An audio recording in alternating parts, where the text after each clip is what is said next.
참 좋은 계절을 보내고 있습니다.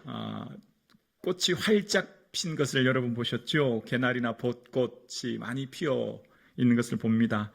벌써 꽃잎이 이렇게 조금씩 지는 것을 보게 되어집니다. 저도 사택입구에 핀 벚꽃을 보면서 이렇게 생각하게 되는데, 최근에는 제가 이런 생각을 하게 됐습니다. 나는 이 벚꽃을 몇 번 더 볼 수 있을까? 그렇게 생각한 거예요. 너무 비관적입니까?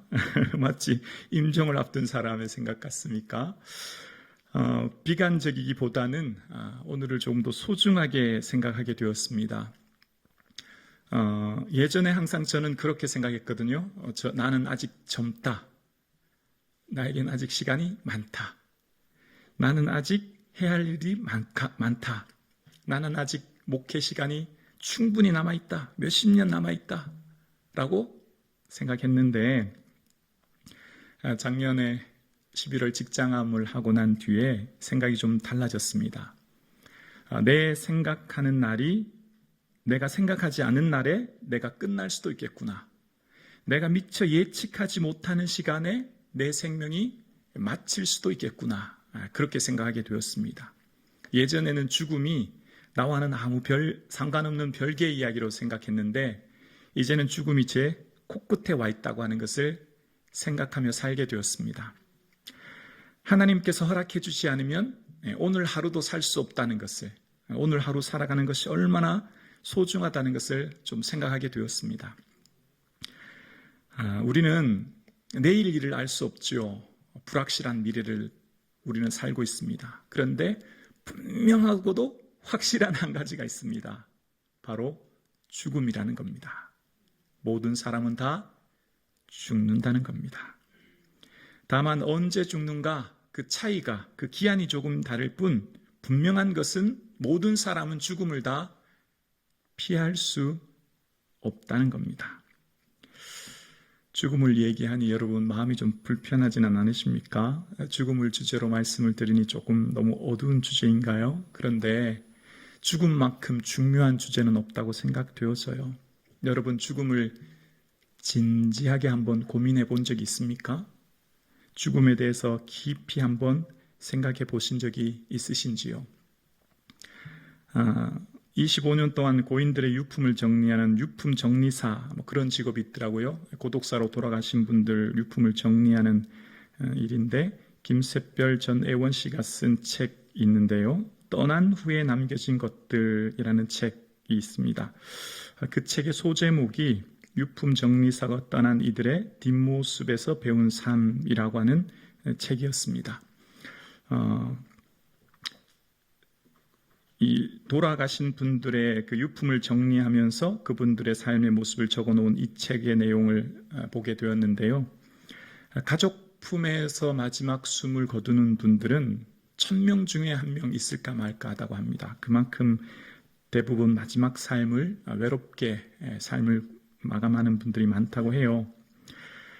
한 할아버지에 대한 이야기를 읽었습니다. 돌아가신 지 한 20일이 지나서 가족들이 알게 되었고, 그래서 이제 유품 정리사인 이분들이 돌아가신 분들의 짐을 막 정리하는데, 갑자기 가족분들, 아들, 딸로 보이는, 사위까지 보이는 분들 한 5분들이 갑자기 들어오시더니, 어디 놓은 거야? 어디다 둔 거야? 그러면서 장롱을 막 뒤지고 서랍도 막 뒤지더라는 겁니다. 그러더니 금반지랑 있다더니 하나도 없네, 이러면서 자기들끼리 막 이야기를 주고받더래요. 그래서 이제 그분은 이제 유품을 정리하고 있는데, 나가시면서 맞사위로 보이는 분이 중요한 현금이나 귀중품은 꼭 저에게 주셔야 됩니다, 이러고서는 이제 쭉 나가시더랍니다. 그러면서 이제 그분이 나가는 길에 입구에서 이제 그 테이블 위에 있던 가족 사진을 들고, 지금 중요한 거는 못 찾았지만 그래도 이건 좀 귀중할 것 같아서 드립니다 라고 이제 드렸더니, 그분들이 하는 말씀이, 냄새나는 이런 걸 뭘 가져가? 그러면서 사진 액자를 차에, 그러니까 이제 짐을 막 실은 차 뒤 트렁크에 탁 던지더래요. 근데 던졌는데 사진이 뚝 떨어지면서 유리가 깨지고 액자가 탁 갈라졌지 않습니까? 거기서 이제 흰 봉투랑 문서가 하나 나왔답니다. 문서는 진 문서였고 현금 500만 원이 들어있더래요. 그러면서 그걸 보는 순간 사람들이 그것을 확 낚아채 가더라는 겁니다. 그리고 마지막에 그 사진을 드렸더니 미심쩍어 하면서 받아가더라, 뭐 그런 얘기를 합니다. 자식이 죽으면 어떤 부모든지 자식을 품에 안고 대성통곡한답니다. 그런데 부모가 돌아가시면 부모를 끌어안고 대성통곡하는 부모는 거의 잘 없대요. 자녀는 거의 잘 없대요. 부모는, 그 홀로 된 할아버지는 마지막 순간 뭘 생각했을까요? 사진 보면서 자녀들을 그리워하지 않았겠습니까? 그리고 또 하나, 내가 자녀들에게 짐이 되면 안 되겠다, 자녀들에게 뭔가 피해를 주면 안 되겠다 생각해서 500만 원을 모아둔 거죠. 장례식 비용을 모아둔 거지 않습니까? 그런 경우가 참 많다는 겁니다. 그리움으로 삶을 마치는 경우라고 해요. 그리고 또 한 분의 이야기를 소개합니다. 50대 중반 되셨는데 반지하에 이분도 역시 돌아가신 지 한 15일 만에 알게 되었고, 고인의 유품을 정리하다가 책상 위에 노트를 하나 보게 되었는데, 노트를 이렇게 펼쳐보니까 죽기 전에 하고 싶은 10가지 일이라고 적어 놓으셨대요. 첫째, TV에서 나온 맛집 가보기. 둘째, 친구에게서 연락해서 목소리 듣기를 쭉 적으셨대요. 그리고 마지막에 딸 아이 눈에 담기라고 적으셨대요. 알고 보니까 딸은 외동딸인데 독일에서 유학을 하고 있었고, 아버지는 간암을 숨긴 채 딸에게 연락이 오면 나 건강하게 잘 지낸다, 열심히 애써서 너 꿈 이뤄라, 그렇게 늘 얘기하셨다는 겁니다. 근데 간암이 급속하게 진행되어서 이제 이분이 돌아가셨고 다는 얘기입니다. 아마 이 50대 중반에 홀로 된 분도 마지막 가장 그리워하고 보고 싶었던 것은 딸 아니었겠습니까? 외동딸을 더 눈에 담고 싶은 것이었을 것이라 생각합니다. 유품을 정리하면서 제가 기록한 이 책에는 대부분 사람들이 마지막 고독사하는 경우는 경제적인 어려움과 함께 더 큰 것은 가족들로부터 단절, 그리고 극심한 외로움이라는 겁니다. 죽음을 본 사람은 삶의 의미를 다시 진지하게 생각하게 되죠. 죽음을 어떻게 바라보느냐, 죽음을 어떻게 생각하느냐에 따라 삶의 목적이 달라집니다. 오늘 2부 예배 드리시는 사랑하는 성북 중앙가족 여러분, 여러분은 죽음을 어떻게 생각하십니까? 죽음을 어떻게 받아들이냐에 따라 가치관이 달라지는 거죠. 여러분의 삶의 죽음을 진지하게 고민해 본 적이 있습니까? 나와는 상관없는 별개의 일로 미루고만 있지는 않으신지요? 저는 죽음을 두 가지 부류의 사람들이 있다고 생각합니다. 죽음을 태하는 두 가지 부류의 사람들이 말입니다. 먼저 죽음을 당하는 사람이 있다 생각합니다. 마치 갑작스러운 사고를 만나듯이 우리는 흔히 모친상을 당했다, 부친상을 당했다 이런 표현 쓰지 않습니까? 그러니까 갑작스러운 임종인 거죠. 미처 준비하지 못하는 임종, 두려움으로 맞이하는 임종입니다. 많은 사람들은 이 땅에서 생명 연장에만 관심이 있지 죽음 이후를 잘 준비하지 못합니다. 왜 준비하지 못할까요? 죽음은 소멸이라고 생각하기 때문이에요. 사라져 없어져 버리고 무효, 끝이라고 생각하기 때문입니다. 그러니 당연히 죽음을 준비할 수 없는 거죠. 그러니 죽음을 준비하지 않으니 당연히 막연하게 두려움이 있는 겁니다. 예를 들어서 전셋집 기한이 다 돼서 어디 이사를 가야 되는데 이사 갈 집이 없으면 얼마나 두렵겠습니까? 마찬가지죠.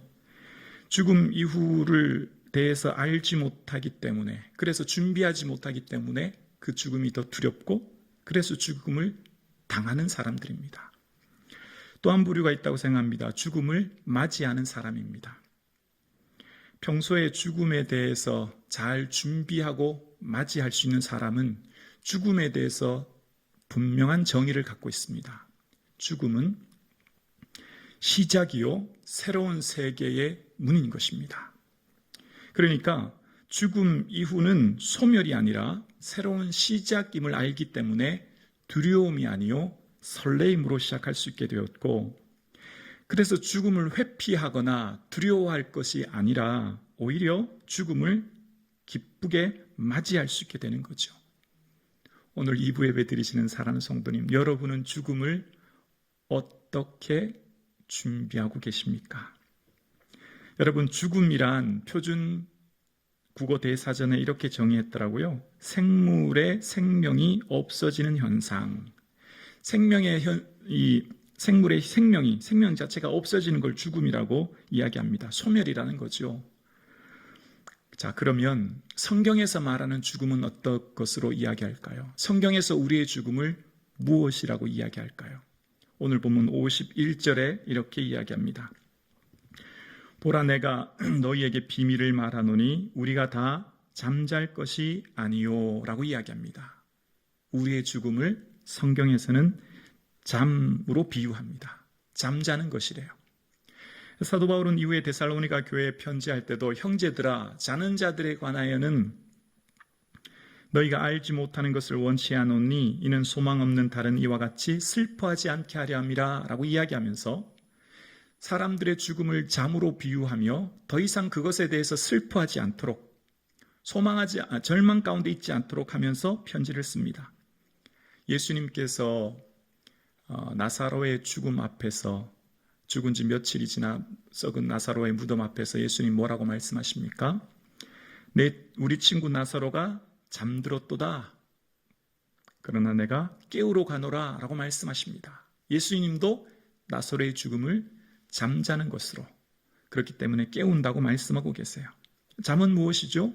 내일 아침을 바라보면서 오늘을 잠깐 쉬는 것이 아니겠습니까? 잠잘 때 두려움과 고통 속에 잠드는 사람이 누가 있습니까? 내일 다시 일어날 하루, 내일에 대한 기대, 또 계획을 가지고 대부분 잠들지 않습니까? 그러니까 잠자리에 드는 것은 쉼이죠.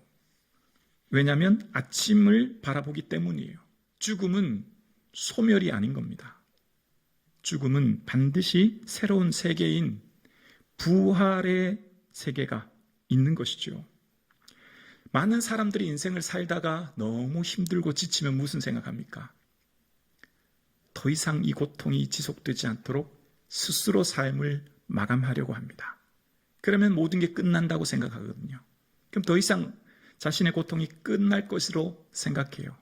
그러나 그렇지 않습니다. 죽는다고 소멸되거나 무로 사라지는 것이 아니기 때문이에요. 죽음은 소멸이 아닌 새로운 세계가 열리는 것이죠. 오늘 예배 드리시는 저와 여러분, 우리는 오늘 함께 예배 드리는 예배의 의미가 죽음이 끝이요 소멸이 아닌 것을 믿기에 그 믿음 안에 오늘도 우리는 이 자리에 서 있습니다. 그래서 고린도전서 15장 14절에도 보면 이렇게 말합니다. 그리스도께서 만일 다시 살아나지 못하셨으면, 부활하지 아니하셨으면 이란 뜻이죠. 우리가 전파하는 것도 헛것이요 또 너희 믿음도 헛것이며 또 우리가 하나님의 거짓 증인으로 발견되리니 라고 이야기합니다. 만약 죽음 이후가 소멸이라면 오늘 우리가 하는 예배, 기도, 봉사, 선교, 믿음으로 하는 모든 것들이 다 헛된 겁니다. 우리는 거짓말하는 사람들이 돼요. 우리는 그러면 가장 어리석은 사람이 될 겁니다. 죽음이 끝이라면, 이 세상이 전부라면 이 세상에서 최대한 누려야 합니다. 마음껏 누리고 만끽하며 살아야 해요. 유행가 가사 중에 이런 가사가 있더라고요. 저 푸른 초원 위에 그림 같은 집을 짓고 사랑하는 우리 님과 한 100년 살고 싶어. 이 세상이 전부면 이렇게 살아야죠. 멋진 집 짓고 멋진 자동차 타고 멋진 옷 입고 맛있는 음식 먹으면서 최대한 이 세상에서 즐겨야 합니다. 그런데 즐겨보면 즐거움은 잠시 잠깐임을 알게 됩니다. 즐거움은 오래가지 않습니다. 어떤 것으로 인한 즐거움이든 그 즐거움은 유한적이죠. 지속하려면 또다시 그곳에 도취되어야 합니다. 그래서 이 세상의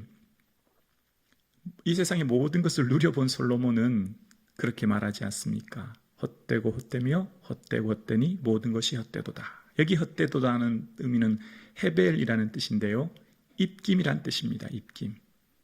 입김이며 입김이니 입김이며 모든 것이 입김이다 라고 이야기합니다. 사라져 없어져 버리는 이 땅의 것들이 허무하다는 거예요. 그런데 이 헤벨이라는 단어를 우리 인생에 대해서 쓸 때도 시편 69편 2절에 말합니다. 아 슬프다 사람은 입김이며. 이때 입김도 헤벨이란 단어예요. 우리 인생이 후 하면 사라지는 입김 같은 존재라는 거예요.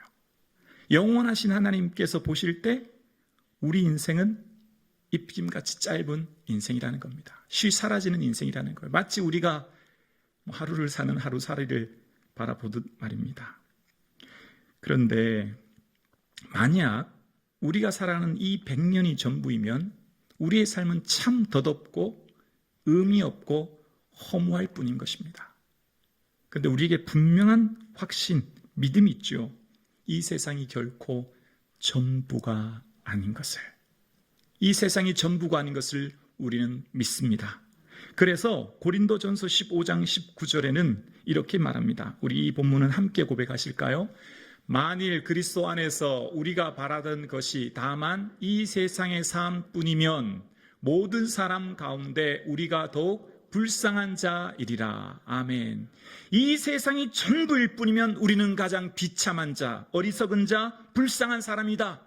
이 세상이 전부라면 우리의 모든 것이 헛되며 가장 비참한 인생이 바로 우리일 것이다 라고 이야기합니다. 여러분, 이 세상이 전부이면 우리야말로 가장 불쌍한 사람이에요. 왜 우리가 주님을 예배하며 찬양하며 기도하며 주님을 위해 봉사하며 살아갑니까? 나 자신을 위해 즐겁게 누리면 될 것을, 우리가 쓰는 시간과 물질을 주를 위해 살면 될 것을. 그러나 이 세상이 전부가 아니라는 거예요. 이 세상이 전부가 아니라 하나님 나라, 저 영원한 천국이 있는 줄로 믿습니다. 만약 이 세상이 전부라면 이라고 생각했던 사람들은 죽음 이후에 눈을 떴을 때 그 앞에 펼쳐질 세계 앞에 그들은 망연자실할 겁니다. 그들이야말로 가장 불쌍한 사람들이 될 거예요. 죽음은 소멸이요 무효 사라지는 것이라고 생각했던 그들이 막상 죽음 앞에 새로운 세계가 열릴 때 그들은 정말 절망하고 불쌍한 어리석은 사람이 되는 것이죠. 여러분, 죽음 이후는 어떻게 됩니까? 죽음 이후에 무엇이 있습니까? 확실하게 예수님께서 가르쳐 주신 내용을 우리는 기억합니다. 바로 부자와 거지 나사로에 대한 이야기입니다. 이 땅을 살아갈 때 화려히 즐겁게 살았던 부자와 헌데 아르며 부자에서 상에서 떨어지는 것을 먹던 나사로, 둘 다 동시에 죽었습니다. 동시에 임한 죽음 이후에 새로운 세계가 열린 것이죠. 부자는 음부의 고통 속에 있습니다. 그래서 내가 이 불꽃 가운데서 괴로워하나이다 라고 이야기합니다. 문제는 뭘까요? 고통이 문제일까요? 저는 가장 큰 고통, 가장 큰 문제는 영원하다는 데 문제가 있다고 생각해요. 영원하다는데, 그것이 잠깐이 아니라 죽음 이후의 세계가 영원하다는데, 천국과 지옥이 있으며 그 천국과 지옥은 영원하다는 것을 우리는 믿습니다. 그래서 죽음 이후에 바로 천국과 지옥에 들어가는 것을 우리는 믿습니다. 예수님의 우편 강도가 예수여 당신의 나라에 임하실 때 나를 기억하소서라고 할 때 예수님께서 오늘 내가 나와 함께 낙원에 있으리라 라고 말씀하셨죠. 바로 천국에 가는 거예요. 죽음 이후는 분명히 천국과 지옥이 있는 것입니다. 그래서 그 나라를 바라보고 소망하기에 오늘을 살아가는 우리의 모든 삶은 고난 중에도 인내할 수 있고 하나님을 바라보는 소망 가운데 오늘을 살 수 있는 것이죠. 사랑하는 성도님, 오늘 저와 여러분의 삶 가운데 이 믿음 가질 수 있기를 주의 이름으로 축원합니다. 죽음 이후는 두려움이 아니라 기쁨이요 설레임이 될 수 있기를 주의 이름으로 축원합니다. 이것을 증거하는 한 사람이 있어요. 바로 사도 바울이에요. 사도 바울은 고린도 교회를 향해 편지를 쓸 때 그가 14년 전에 경험했던 한 가지를 기억하죠. 바로 낙원에 이끌려 천국을 말하죠. 낙원에 이끌려 말할 수 없는 영광 가운데 거했던 그는 그 이후에 천국을 경험한 후에 비로소 고백하는 내용이 있어요. 고린도후서 5장 8절에 그는 이런 고백을 합니다. 우리가 담대하여 원하는 바는 차라리 몸을 떠나 주와 함께 있는 그것이라. 이 세상을 떠나 몸을 떠나 주와 함께 있는 것이 훨씬 우리에게는 영광이요 기쁨이다. 누가 말합니까? 사도 바울이요. 어떻게 해요? 낙원을, 천국을 경험해 보았기 때문입니다. 그래서 사도 바울은요, 이후에 빌립보서 1장 23절에 보면 차라리 세상을 떠나 그리스도와 함께 있는 곳이 훨씬 더 좋은 일이다 라고 고백합니다. 이 세상을 떠나 예수 그리스도와 함께 저 영원한 하나님 나라에 있는 것이 어떻게 해요? 훨씬 더 좋다고 이야기합니다. 이 세상이 아닌 하나님 나라의 영광을 그는 알게 되었고 맛보았기에 이 세상의 삶보다 예수 그리스도와 함께 있는 그 영광의 나라가 훨씬 좋았다고 고백하고 있는 것입니다. 오늘 예배드리시는 사랑하는 성도님, 우리에게 죽음은 소멸이요 무효 끝이 아니라 하나님 나라의 영광으로 거하는 문이요 새로운 시작이요 출발이 될 줄로 믿습니다. 저와 여러분의 삶에는 놀라운 영광을 바라보며 오늘도 살아가는 거예요. 그러면 오늘 살아가는 저와 여러분, 죽음을 어떻게 준비해야 됩니까? 오늘 우리는 순간을 살지만 영원에 잇대어 있어요. 영원에 연결되어 있어요. 비록 내가 지금 순간에 산다고 하지만 영원한 하나님 나라의 기억 속에, 하나님의 기억 속에 오늘을 사는 거예요. 하나님 나라, 천국에 뭘 가지고 갈 수 있습니까? 가져갈 수 없죠. 이 세상의 것들이 가치 있는 것이 없기 때문이에요. 디모데전서 6장 7절에 보면 우리가 세상에 아무것도 가지고 온 것이 없음에 또한 아무것도 가져가지 못하리니 라고 이야기합니다. 이 땅의 것들이 귀한 게 뭐가 있습니까? 하나님의 영광에 비해서. 그러나 분명히 우리가 기억해야 될 한 가지가 있습니다. 바로 우리 인생의 이력서는 가지고 갑니다. 요한계시록 22장 12절에 보면 보라 내가 속히 오리니 내게 내가 줄 상이 있어 각 사람에게 그 행한 대로 갚아주리라. 아멘. 회사를 취업하고 취업을 하려면 이력서에 출신지부터 출신 학교 경력을 쭉 쓰지 않습니까? 태어나는 순간부터 임종의 때까지 우리 인생의 이력서를 우리는 주님께 가져갈 겁니다. 그래서 오늘을 살아가는 저와 여러분은 시간과 물질과 인생의 삶을 맡겨주는 청지기의 삶을 사는 거예요. 주인은 주의 것입니다. 우리는 잠시 임대받아 쓰는 거예요. 내 것은 아무것도 없어요. 주께서 맡겨주신 잠시 임대받아 쓰는 시간, 물질, 생명, 모든 것을 우리는 그 내역서를 가지고 주께 올라갈 것입니다. 순간의 선택이 영원한 하나님의 기억 속에 기억될 것입니다. 비록 우리는 순간을 살지만 주님의 영원한 기억 속에 이 하루를 살아가는 거예요. 사라져 없어져 버리는 하루가 아니라 오늘 살아가는 삶의 모습이 하나님의 기억 속에 남아있는 영원한 하루에 잇대어서 오늘 살아가는 거죠. 그래서 모든 사람은 선택할 때 순간을 위해 선택할지 영원을 위해 선택할지를 고민하며 결정해야 됩니다. 인생의 모든 선택은 순간을 위한 선택인지 영원을 위한 선택인지 결국 나뉘어지기 때문이에요. 우리는 이 땅이 전부가 아님을 믿습니다. 우리는 하나님 나라와 그 천국의 영원한 영광을 바라보며 오늘도 살아가는 성도님 되어질 수 있기를 주의 이름으로 축원합니다. 그러면 그 확실한 믿음이 있으면 어떻게 될까요? 세상의 것들 거절할 수 있습니다. 모세는 바로의 공주의 아들이라 칭함받기를 거절했답니다. 람세스 2세의 부와 영광과 권력을 누리고 만끽하고 즐기는 인생이 아니라, 왜요? 이 세상의 전부가 아니기에.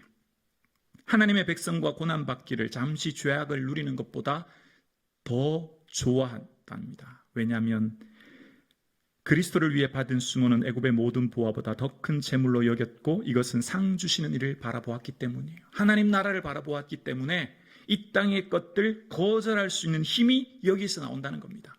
우리는 세상의 것들 속에 거절하며 살아갑니다. 모든 인생 가운데 믿음에 기초하여 주님 기뻐하지 않은 일이라면 거절합니다. 왜요? 이 세상이 전부가 아닌 하나님 나라의 영광을 바라보기 때문이에요. 오늘 2부 예배 드리시는 사랑하는 성도님, 좋은 목사는 어떤 목사일까요? 좋은 목사. 늘 칭찬해주고 위로해주는 목사, 좋은 목사일까요? 아니면 잘못하고 지적하면 나쁜 목사일까요? 좋은 목사는 천국을 잘 준비하게 하는 목사가 좋은 목사다 생각합니다. 하나님 앞에 설 날을 바라보게 하고 그 날을 기억하며 준비하게 하는 목사, 그 목사가 좋은 목사인 줄로 믿습니다. 여러분, 하루 24시간 1년 365일 매 순간 끊임없이 선택하며 살아가는 여러분의 선택은 사라져버리는 선택이 아니라 그 선택 속에서 하나님의 영혼을 위한 선택, 하나님의 영광을 위한 선택, 주의 기뻐하는 선택을 할 수 있기를 주의 이름으로 축원합니다. 그럼 어떻게 될까요? 자랑거리가 달라집니다. 자랑거리가 달라져요. 최종 목적지를 아는데요. 우리의 끝을 아는데요. 결말을 알면 현재가 두렵지 않죠. 결말을 알면 현재의 삶의 태도가 달라지는 거죠. 우리의 자랑거리가 달라지는 거예요.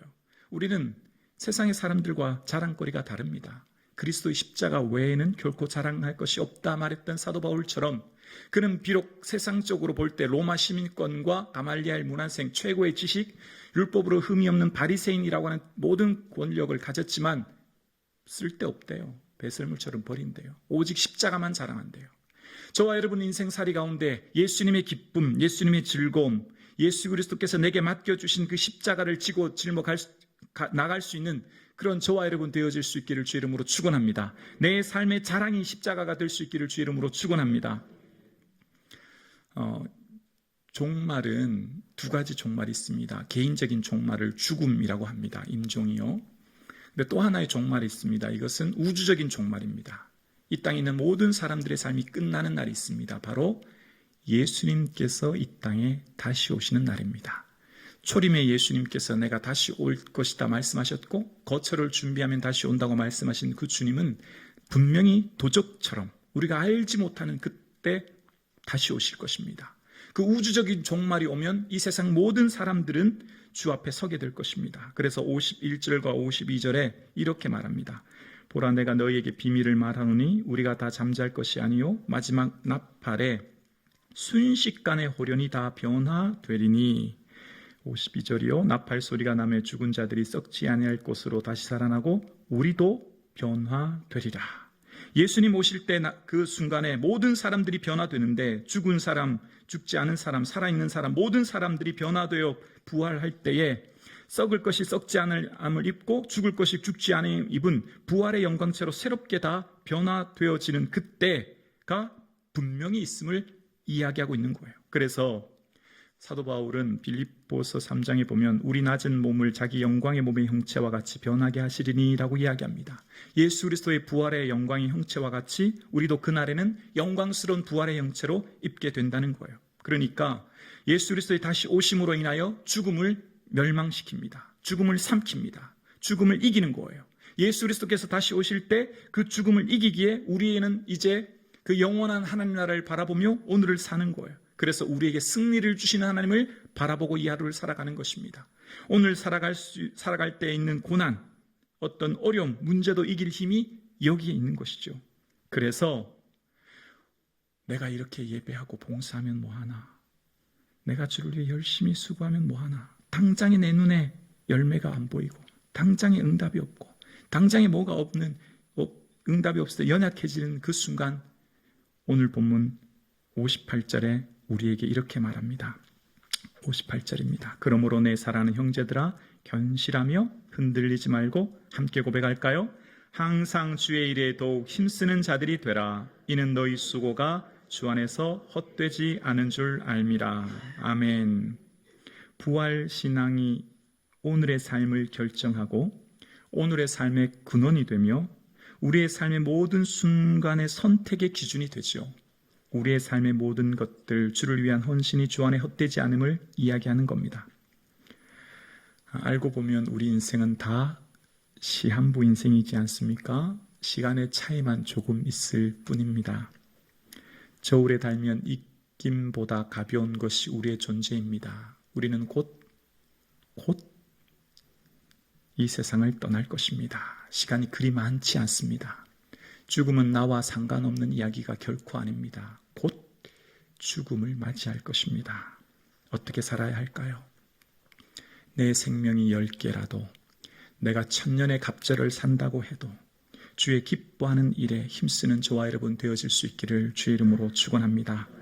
이 땅에서의 모든 수고가 결코 헛되지 않음을 우리는 믿습니다. 주 앞에 설 날을 바라보고 이 순간을 사실 수 있기를 주의 이름으로 축원합니다. 나의 찬송이여